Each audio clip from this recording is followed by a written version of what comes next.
la sainte justice divine, la justice de Dieu. C'est un thème, une thématique utilisée, trop utilisée pour effrayer les gens, les contraindre, leur tordre le bras pour les amener là où ils doivent aller, c'est-à-dire au paradis.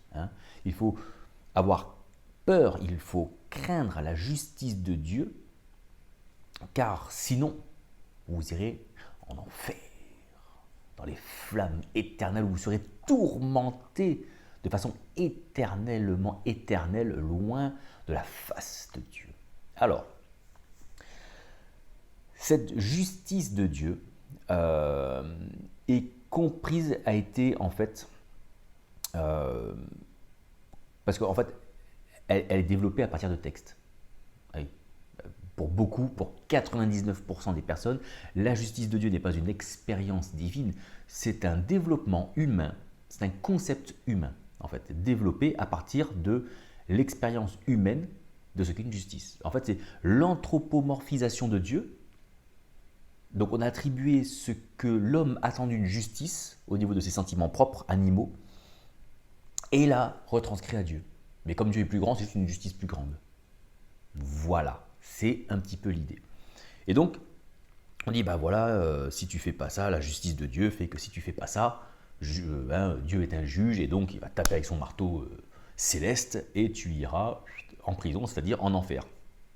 Et les justes, eux, ils iront au paradis, dans les petits nuages avec des cités d'or et des pierres précieuses où il y aura des fleuves et des maisons d'or et ça sera merveilleux. Alors, quand est-ce que se fait la justice divine? Elle se fait tous les jours, mais plus précisément à un certain moment, que l'on appelle le jugement. La justice est rendue lors d'un jugement. Tout le monde est d'accord avec ça? Bien. Donc, quand a lieu le jugement? À la mort. Les gens vont te dire, c'est à la mort où il y a un jugement, on passe, et puis on est devant Dieu, Dieu il sort tous nos péchés, et à ce moment-là, alors je parle pour les chrétiens, parce que vous comprenez que c'est une chaîne de base chrétienne, toujours chrétienne, mais pour certains on n'est plus chrétien, donc de base chrétienne. Et donc à ce moment-là, quand on a tous nos péchés, on a cette image, il y a une vidéo qui tournait il y a quelques années, c'est Jésus qui arrive et qui est jugé à notre place, parce qu'il a pris notre place sur la croix, et du coup c'est lui qui est jugé, et en fait nous sommes jugés nous à travers lui, et comme lui il est comme Dieu saint, donc du coup, bon, voilà. Bon.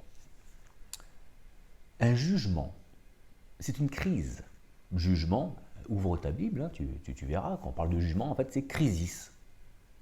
En grec, dans les évangiles, c'est une séparation. Qu'est-ce qu'une séparation? En fait, c'est une prise de conscience. C'est au moment où l'on se sent séparé, où l'on prend conscience que l'on est séparé de par rapport à quelque chose. Pourquoi est-ce que l'on est séparé de quelque chose? Parce que, et c'est le fil rouge, je sais, j'en ai parlé, mais c'est la base des choses en fait. C'est l'axe du bien.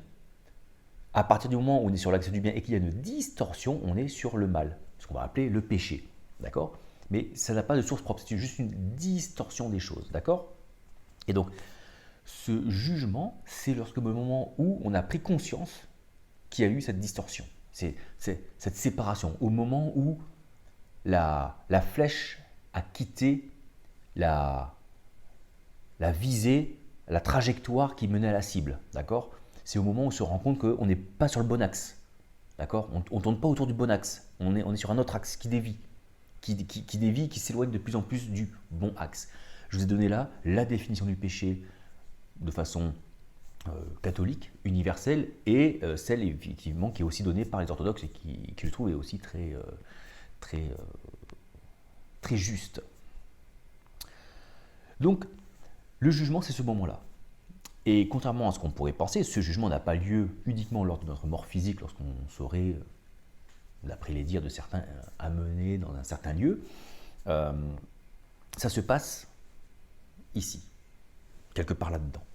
C'est une prise de conscience, d'accord? C'est le rôle qu'avait la loi. C'est l'aiguillon de la mort qui rappelle la loi. C'est pour nous pour prendre conscience qu'il y a un truc qui ne va pas, d'accord? Donc c'est à ce moment-là que cela se joue. Je me rends compte que, alors, ça va prendre une forme évidemment bien différente selon les personnes, selon selon les, comment on appelle ça, les cycles de vie, hein, les rythmes de vie de chacun, chacun aura son jugement qui se fera d'une façon ou d'une autre. Les gens qui ne le vivront pas de façon matérielle, de façon physique, lors de l'incarnation de vie ici et maintenant, le vivront de façon imposée au moment de leur mort. Au moment où, de toute façon, tout retourne à Dieu. Et donc c'est là qu'il va falloir rentrer dans cette purification, qu'on va se rendre compte que je passe par le feu pour être brûlé, devenir pur et retourner dans l'harmonie, pour être de nouveau harmonieux, pour prendre la forme, s'il n'y a pas de forme, pour reprendre la forme des principes afin de rentrer dans la grande harmonie divine. Voilà. Mais ça, j'ai envie de te dire, on le verra quand on y sera ou pas. Maintenant, qu'est-ce qui nous intéresse, nous, aujourd'hui, plutôt que de faire des plans sur la comète, qu'est-ce qui nous intéresse, nous, aujourd'hui, dans notre vie de tous les jours? C'est de vivre ce jugement-là. Et c'est pour ça que je vous dis que ce jugement, donc cette prise de conscience ne se fait que à travers la souffrance. Souffrance, encore une fois, qui sera, dont la forme, l'ampleur, l'impact, la puissance sera relative pour chaque personne. D'accord? Ça, je l'ai déjà expliqué plein de fois. Il y a des gens, pour avoir mal, il leur suffit de marcher pieds nus sur un Lego. Pour d'autres, tant qu'ils ne sont pas cassés un bras ou empalés un tube enlacé dans le bide, ils n'ont pas mal. Donc, ça dépend des gens. D'accord? Il y a des gens, il leur faudra une petite chose, un petit truc dans leur vie pour prendre conscience, et d'autres, il leur faudra une catastrophe monumentale pour y arriver. Et ce n'est pas Dieu qui provoque. D'accord? Ce sont les choses de la vie, hein, ce sont les choses qu'on incarne, que l'on fait dans la vie, qui prennent une matière, qui suivent un déterminisme logique, qui font ça. D'accord? Et donc, ce que souvent on appelle justice divine, c'est ni plus ni moins que ce que d'autres pourraient appeler le karma. Et ça a un nom dans la Bible, c'est qui sème le vent, récolte la tempête. En fait, tout ce que j'incarne va venir impacter le monde autour de moi, le monde extérieur. Ce monde extérieur vit et j'interagis avec lui. Donc à un moment donné, forcément, ça revient.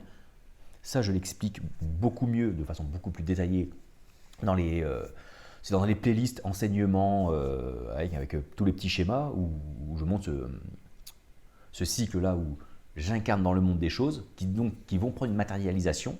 Et comme je vis dans la matière, hein, évidemment, j'interagis avec le monde tous les jours, je me le reprends dans la face après. D'accord? C'est-à-dire que, je sais pas moi, je mets pas d'huile dans le moteur de ma voiture.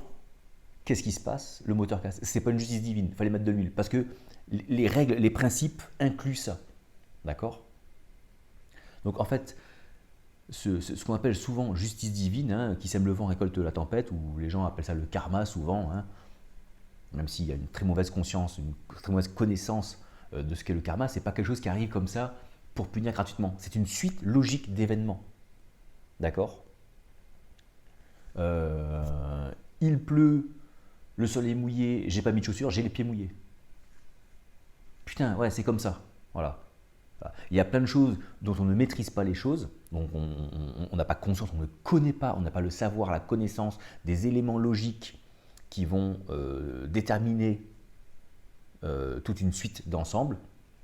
Alors on va appeler ça surnaturel, on va appeler ça justice de Dieu, action du Saint-Esprit. Alors que non, c'est une suite logique des choses. D'accord? C'est une suite logique des choses. Il faut démystifier un petit peu toutes ces choses-là. Maintenant, là, donc, ce jugement va prendre à un moment donné forme. C'est-à-dire qu'à un moment donné,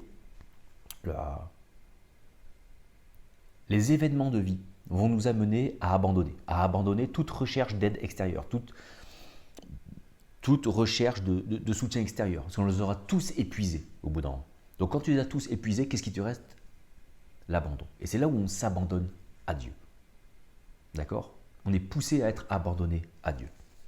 C'est un processus plus ou moins long selon les gens, là encore, selon leur psychisme, selon leur psychologie, selon les expériences de vie qu'ils ont eues, selon tout un tas de facteurs, d'accord, ça va forcément prendre plus de temps chez un que chez l'autre. Et c'est pour ça notamment que Jésus, il enseignera que heureux les affligés, heureux ceux qui ont soif, heureux ceux qui en fait sont dans la souffrance, parce que ceux-là entreront dans le royaume de Dieu de leur vivant. Les autres, ils rentreront comme à travers le feu. D'accord? Mais heureux ces gens-là qui sont dans la souffrance, parce que cette souffrance, même si elle n'est pas souhaitable, elle n'est pas, comment je pourrais dire ça, elle n'est pas enviée, d'accord? On ne se réjouit pas de la souffrance. Néanmoins, elle va être nécessaire, pour entrer dans le royaume. Et encore une fois, quand je parle de souffrance, je ne parle pas forcément de maladie, de drame, de choses comme ça. La souffrance, ça peut parfois être juste quelque chose de très simple. La recherche de la vérité.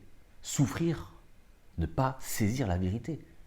D'accord? Et donc on cherche dans les textes, on étudie, on va faire des prédications, on se gave de vidéos religieuses sur YouTube. Et on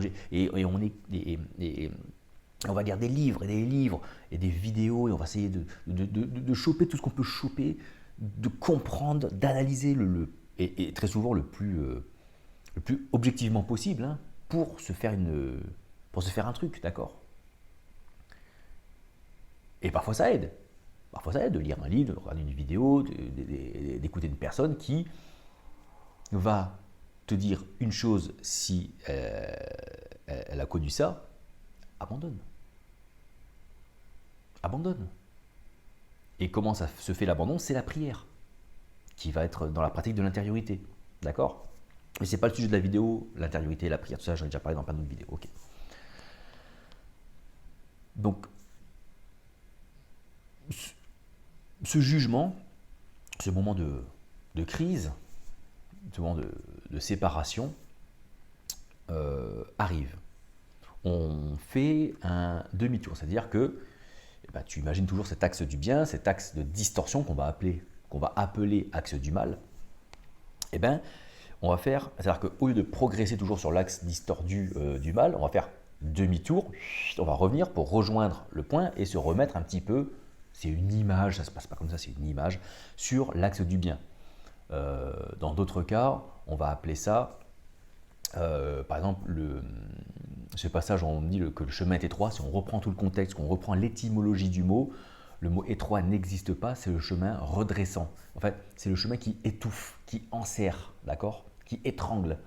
Et en fait, on peut y voir aussi cette image-là de venir resserrer, c'est-à-dire de reprendre l'axe distordu et de le ramener, de l'étrangler, de l'enserrer pour le remettre sur l'axe du bien, c'est-à-dire qu'il soit dans la droiture.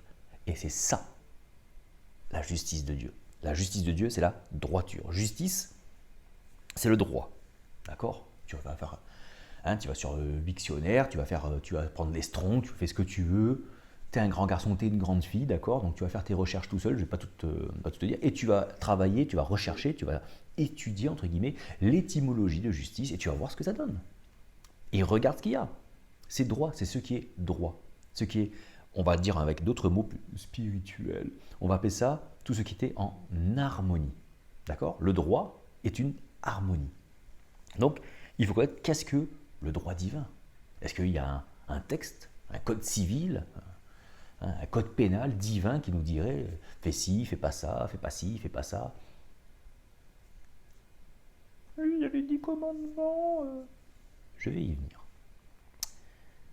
Il n'y a pas, en fait, de loi dictée comme ça qui nous dirait de droit divin. D'accord? Ce qu'il y a, enfin si, il y en a un, mais on ne l'appelle pas comme ça. Il y en a un qu'on appelle, ça s'appelle la nature. La nature avec un grand N, la vie. C'est-à-dire toutes les lois et tous les principes physiques, quantiques, chimiques, cosmiques, tout ce qui finit en ic, j'en sais rien, d'accord? Qui régissent tout ce qui est. Et tout ce qui est qu'on ne connaît même pas, qu'on découvrira peut-être plus tard dans l'observation des choses, d'accord? Tout ce qui nous entoure, on va dire tout l'univers, on va dire ça comme ça, est régi par un ensemble de lois. C'est ça, Dieu. Dieu est à la fois ce qui a généré ces lois et les lois. Il est l'alpha et l'oméga. Il est à l'initiative et à l'incarnation des choses, à leur réalisation. Il est au il faut ceci et il est en même temps le me voilà. Je suis là pour ça. D'accord? Il a un petit peu la lettre, la majuscule de début de phrase et le point final, entre guillemets. C'est une image. Fais pas chier. D'accord? Bon. Et donc, la justice divine, en fait, c'est ni plus ni moins que le droit. Mais voici comment elle a été appliquée, c'est-à-dire que j'en reviens un petit peu au début de la vidéo, quand je parlais de justice et de Dieu associé à l'humain, c'est qu'on utilise le terme de justice divine pour faire peur. Mais comme on l'utilise aussi dans le monde judiciaire, dans nos sociétés, on met une peine de prison, une amende, pour inciter les gens à ne pas faire la chose. D'accord? Il ne faut pas tuer, et si tu tues, tu risques X années de prison. Il ne faut pas faire cela en voiture, parce que si tu le fais, tu mets les autres en danger, tu te mets toi en danger, c'est le bazar. Donc si tu le fais, si tu n'es pas capable de respecter ça, on va te sanctionner. Et c'est la peur de la sanction. D'accord? Donc on joue sur la peur de la sanction. D'accord? Si évidemment on s'amuse, si on commence à ne plus appliquer les sanctions, qu'est-ce qui se passe? La justice perd ce pouvoir-là. Elle perd cette puissance. C'est-à-dire qu'elle ne fait plus peur aux gens. Et à partir du moment où elle ne fait plus peur aux gens, elle devient totalement inutile. Fermez les tribunaux, c'est fini. Alors les gens ils vont dire oui, ben, la justice c'est de la sanction, il faut de la prévention. C'est vrai, il faut de la prévention aussi. Et la prévention, c'est l'intériorité, c'est la prière. C'est-à-dire que la prévention, c'est inculquer aux personnes les bonnes règles, leur faire prendre conscience qu'il faut faire les bonnes règles, se comporter comme il faut selon le droit, afin qu'ils ne commettent pas d'infraction. Et donc, s'ils ne commettent pas d'infraction, il n'y aura plus besoin de sanctions, il n'y aura plus besoin de tribunaux, puisque tout le monde incarnera le bon sens. Tout le monde respectera le code de la route, tout le monde respectera le code civil, tout le monde respectera le droit pénal. Voilà, t'as compris, d'accord? Et ça, c'est le top. De la même manière que chacun pourra se gouverner soi-même, à partir du moment, donc la démocratie n'existera qu'à partir du moment où chaque individu sera une incarnation divine. Incarnation divine, donc, harmonieuse avec tout l'ensemble. Pour le moment, ce n'est pas le cas. Donc, comment on fait quand ce n'est pas le cas? Soit on vit dans le chaos en attendant que les gens s'éveillent, entre guillemets, hein, incarnent le divin. Moi, je pense qu'il faut un compromis. C'est-à-dire que le compromis n'est peut-être pas le bon mot, mais il faut avoir une intelligence de situation. C'est-à-dire que, en effet, tant que les personnes n'incarnent pas le divin, c'est-à-dire que tant qu'elles n'ont pas pris cette conscience et qu'elles n'incarnent pas les bonnes choses, d'accord?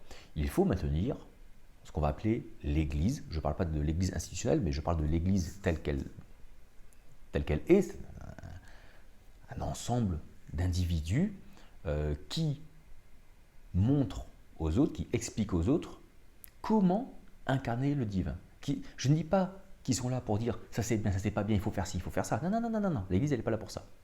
L'Église, elle est là pour dire aux gens, pour expliquer aux gens, pour enseigner aux gens l'enseignement de Jésus. C'est-à-dire comment incarner le divin afin d'avoir un comportement harmonieux avec tout mon environnement, avec tout ce qui est. D'accord? Là, le rôle de l'Église. Et puis on a le rôle de l'État, de l'autorité. D'accord? Cette autorité-là, elle doit dire, ok, pendant que l'Église elle fait ça, on a des loustiques qui ne vont pas incarner les bonnes choses. Et donc, ça va foutre le bordel. Donc, on ne peut pas juste attendre que les gens incarnent le divin, d'autant plus que parmi ces gens-là, en fait, il y a juste ceux qui ont eu leur jugement, ceux qui n'ont pas encore eu le jugement, qui ne sont pas encore dans le bon sens, j'ai envie de te dire. Ils sont des risques potentiels de dévier et donc de causer des problèmes. Et donc là, il faut avoir la sanction. C'est un équilibre à avoir, d'accord? C'est une intelligence de situation. Et là, on met la justice qui dit... La justice, c'est quoi? La justice, c'est quelque chose qui, elle a comme si elle avait, on va dire, allez, Elle avait deux phases. Elle avait celle que je viens de dire, c'est celle qui sanctionne, celle qui doit faire peur. D'accord? Je suis la justice, si jamais tu fais de la merde, je viens et je te mets une grosse gifle. D'accord? Et je te jure, je vais te la mettre. Et quand il y en a un qui le fait, boum, il faut la mettre publiquement. Tout le monde autour va comprendre que le prochain qui bronche, putain, il va s'en prendre une, d'accord? Je sais, je sais. C'est assez dur. Mais si tu dis aux gens, la justice, faites gaffe, parce que le premier qui bronche, il prend une claque. Et il y en a un qui arrive et dit, ta gueule, moi je le fais et je t'emmerde. Et toi tu fais, bon, ouais, mais tu recommences pas. Ou le message envoyé, c'est-à-dire que tous les autres ils vont faire, ah ouais, en fait on peut, quoi. C'est que de la bouche. Non. Le premier qui dit, ouais, toi, nique-toi, ta mère, et tu prends, et tu mets une gifle devant tout le monde. Lui, ça va le calmer et ça va calmer tout le monde autour. Tout le monde va comprendre, fait tata, vous n'avez pas compris. Si vous faites de la merde, vous allez prendre une gifle. Hein. Et une bonne grosse gifle, vous allez vous en souvenir toute votre vie, ça va vous décrocher la mâchoire, ça va faire mal. D'accord? Donc, comme on est dans un monde de déterminisme, il faut que la peur, la crainte de la justice soit plus forte que la pulsion, que l'envie de méfaits. D'accord? Parce que tout est un rapport de force, d'autorité. D'accord? Donc qu'est-ce qui va prendre autorité? La peur de la justice ou faire de la merde? Péché, on va dire. D'accord? Qu'est-ce qui est le plus fort? Et c'est l'avis de beaucoup de religieux, de personnes qui se disent religieuses, qui se disent croyantes. C'est-à-dire que je ne vais pas pécher parce que j'ai peur de Dieu, j'ai peur de la justice de Dieu.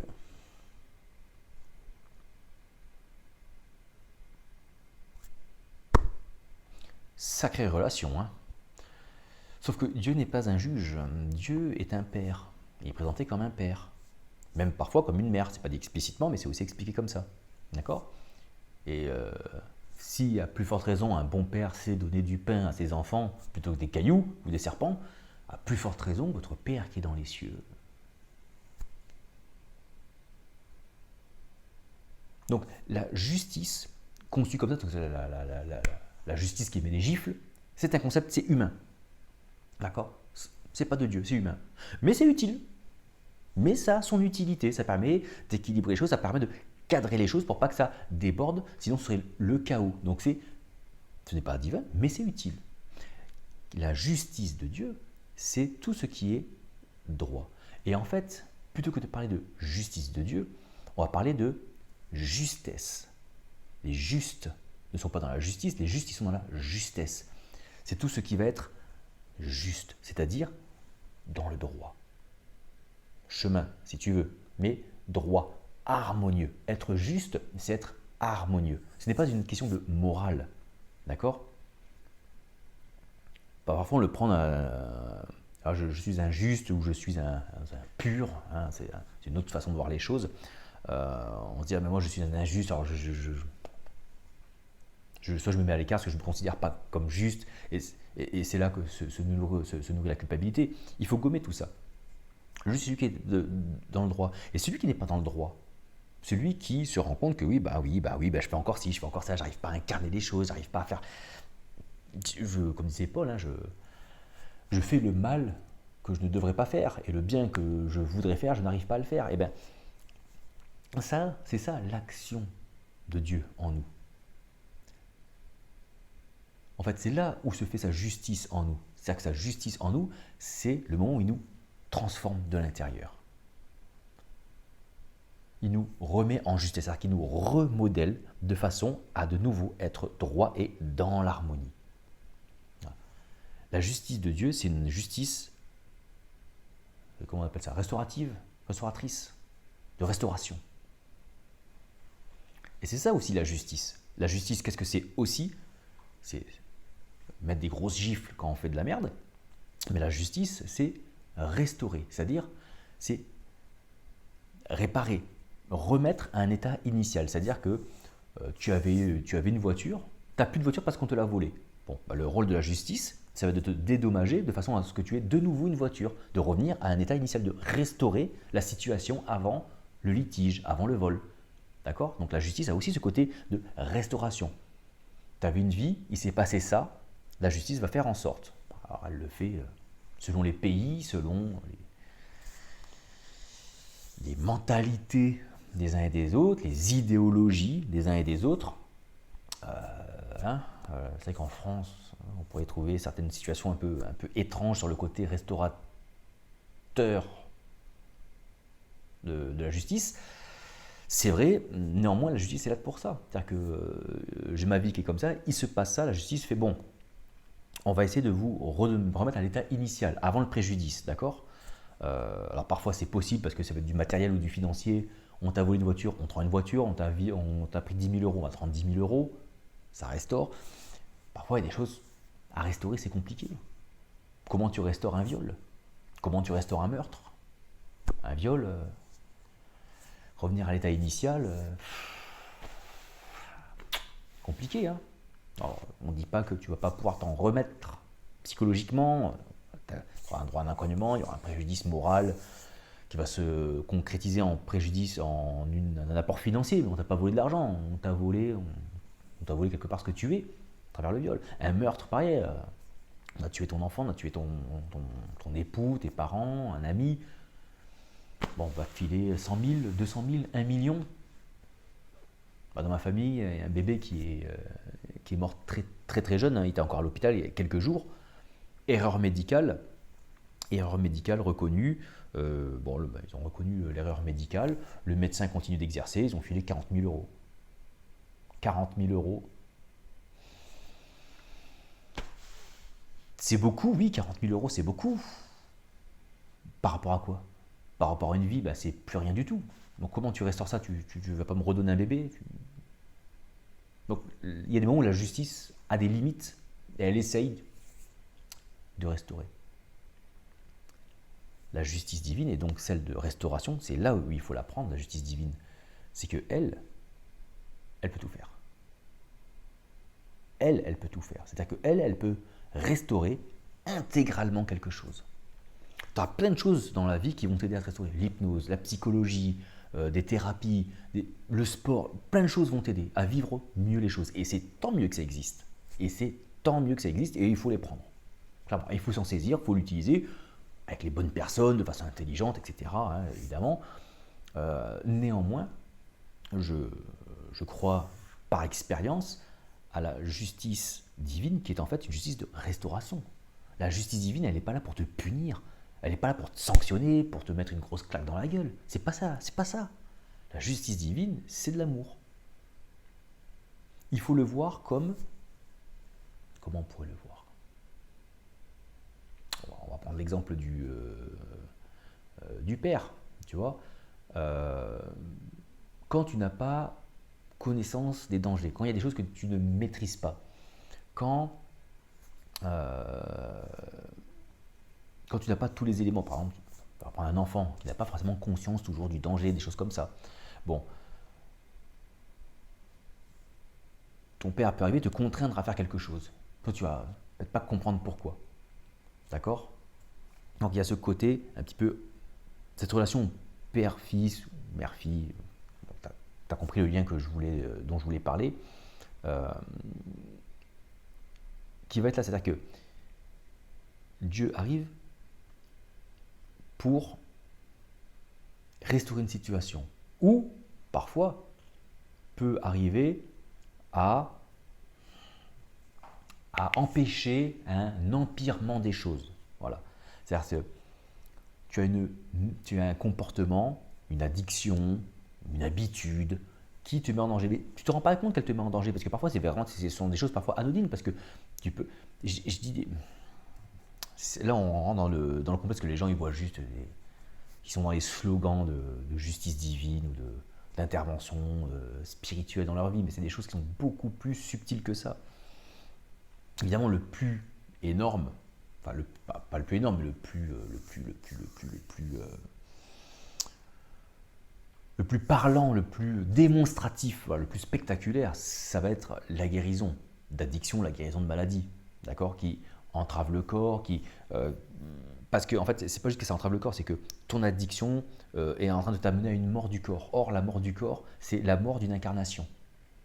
La mort d'une incarnation, c'est quoi? C'est un individu en moins qui pourra incarner Dieu sur terre et le rendre visible dans le monde. Donc, garder, préserver la vie biologique, physiologique est importante pour Dieu.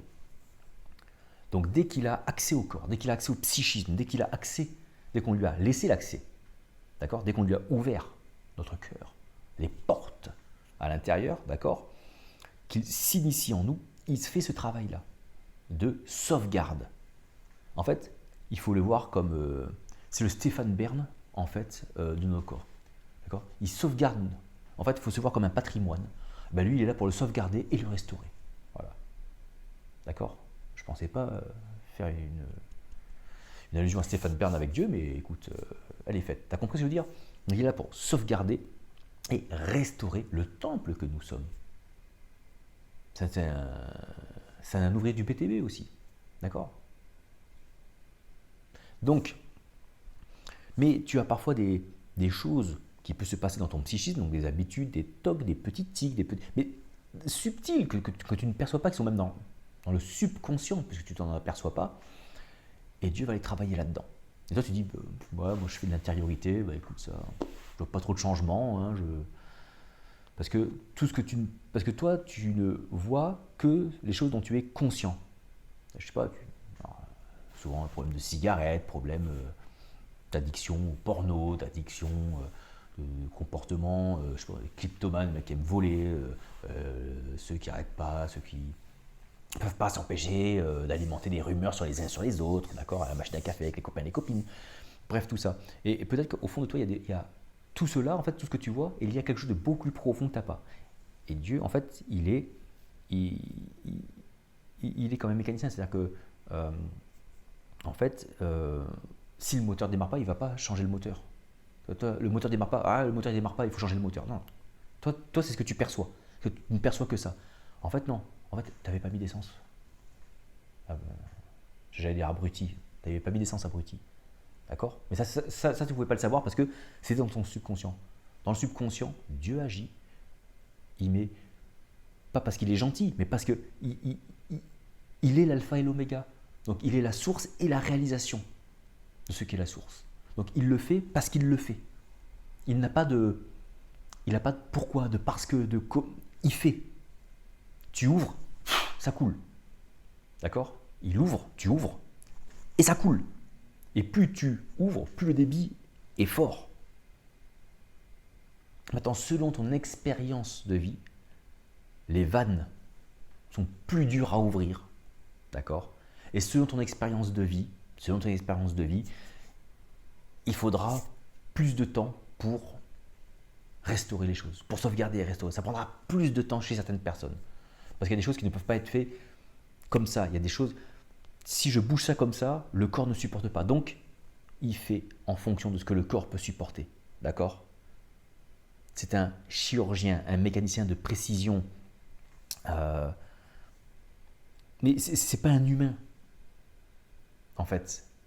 Parce qu'en fait, on ne cesse de voir Dieu comme un super-humain. Et donc, forcément, on lui attribue nos propres qualités, mais aussi nos propres défauts. D'accord? Quand on se met en colère, eh ben on imagine que Dieu va se mettre en colère aussi. Dieu ne connaît pas la colère. D'accord? Dieu ne connaît pas la joie. Il ne connaît pas. C'est notre concept de la joie de Dieu. Parce qu'on lui a attribué cela. On lui a attribué un principe humain. Il ne connaît pas la joie.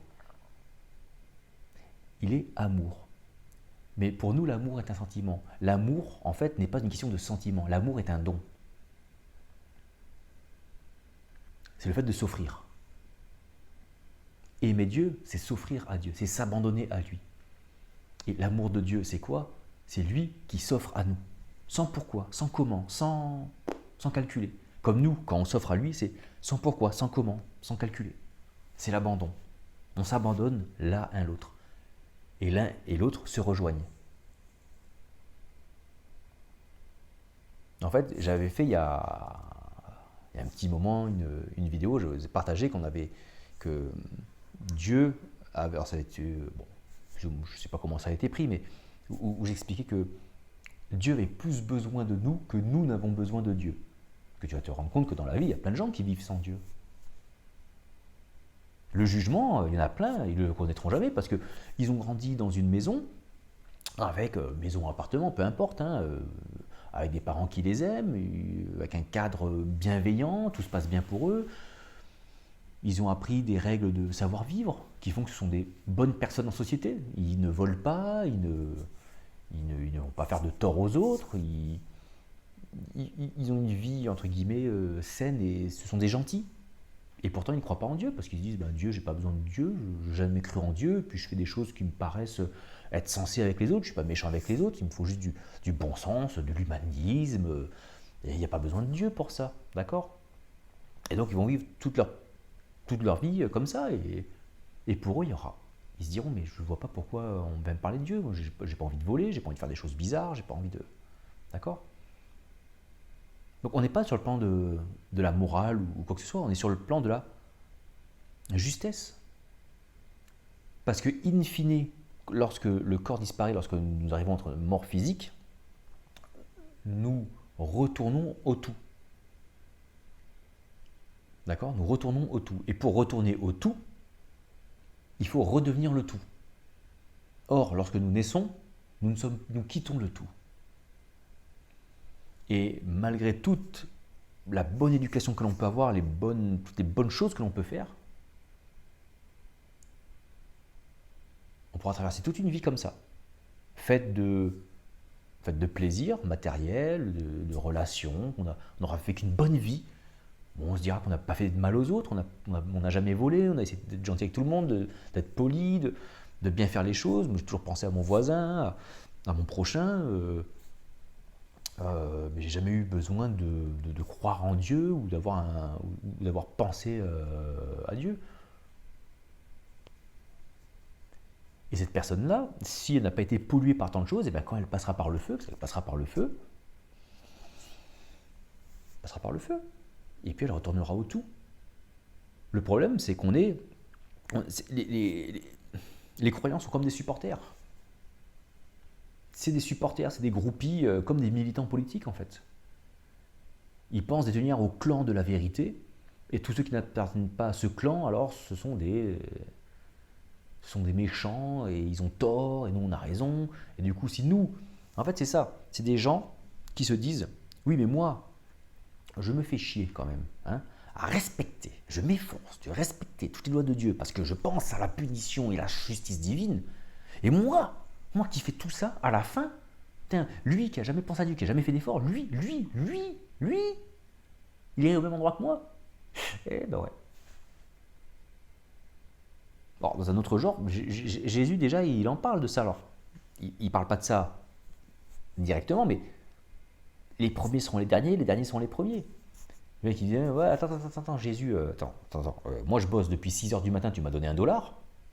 Bon, c'est pas des dollars, t'as compris. Lui, il a embauché à 18h, 1 heure avant la fermeture, il a $1 aussi. C'est pas juste.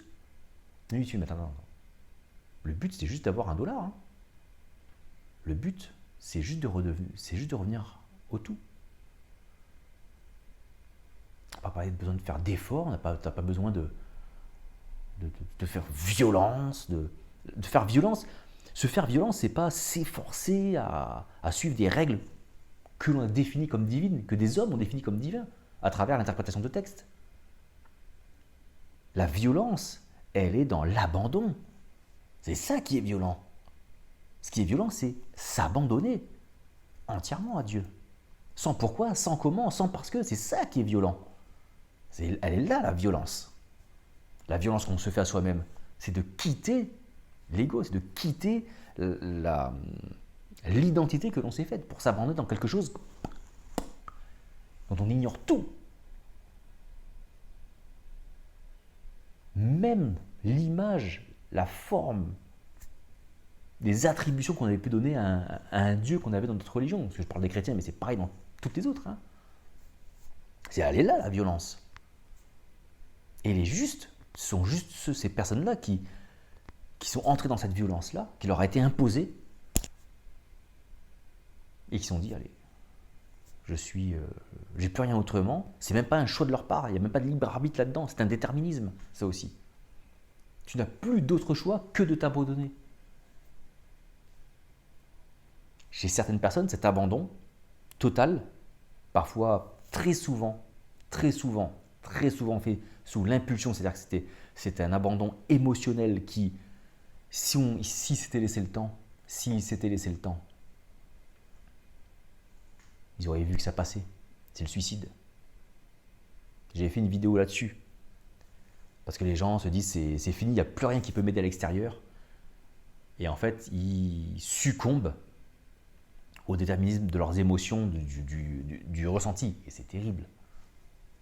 Et c'est terrible. Mais il y a cet abandon-là qui s'impose. Et même s'il n'est pas connu, le premier il est là. Et il est là l'enseignement de Jésus. C'est pour faire connaître cette solution-là. C'est pour faire connaître ce chemin-là. Comme disait l'autre, comment emprunter le chemin qu'on m'indique à peine. C'est Nekfeu. C'est un rappeur. Hein. Désolé, j'avais pas de poète français de la Renaissance. Mais c'est ça. Comment emprunter le chemin qu'on m'indique à peine? Comment prendre une route qui n'est pas sur les cartes, qu'on ne voit pas? Il est là le rôle de l'Église. Il est là le rôle de l'Église des chrétiens. C'est pas de dire aux gens, oui, mais tu fais ça, tu ne devrais pas, attention, ça c'est pas de Dieu, attention, ça c'est pas chrétien, et ça c'est chrétien. Vous savez comment je fais? Je l'ai déjà dit, hein, mais je le répète, hein, comment je fais pour savoir, alors ça me demande d'avoir une certaine interaction avec la personne évidemment, hein, je ne suis pas devin, je ne rentre pas dans la tête des gens. Pour savoir si une personne est sur ce chemin redressant, si elle est dans cette phase de ce processus. Parce qu'il y a la personne déjà qui rentre dans le processus, comme je vous l'avais déjà expliqué, au moment déjà où il se questionne, c'est déjà le début du processus. Dans le processus, il y a plusieurs phases, entre guillemets, on va appeler ça des phases. Là où je vois que la personne elle est en phase de restauration, d'accord, de rémission, c'est une personne qui ne se pose pas la question de savoir je peux, je ne peux pas, je dois, je ne dois pas. Est-ce que tu crois que Dieu, si jamais je fais ça, et si Jésus était à ma place, est-ce que tu crois que lui dirait que je ne peux, je ne peux pas, je dois, je ne dois pas, il faut, il ne faut pas, c'est autorisé, pas autorisé, c'est chrétien, c'est pas chrétien. Comme disait alors je sais, on va encore dire que je suis un œcuménique notoire, mais dans d'autres traditions l'ont vu, au tout début de cette tradition-là, je parle de l'islam, avant que cette tradition, elle aussi, ne soit polluée de foutaises énormes, il y avait je l'ai déjà cité, une poétesse musulmane, Rabia al-Adiya, si c'est bien ça le nom, qui disait où sont les... Je ne me rappelle plus du poème je ne me rappelle plus des mots exacts, mais ça disait en gros, mais où sont les vrais fils et filles de Dieu en fait? Parce qu'en fait, elle dit, si vous aimez Dieu par espoir du paradis et par crainte de l'enfer, alors vous ne l'aimez pas. Et elle avait entièrement raison. Et elle était musulmane.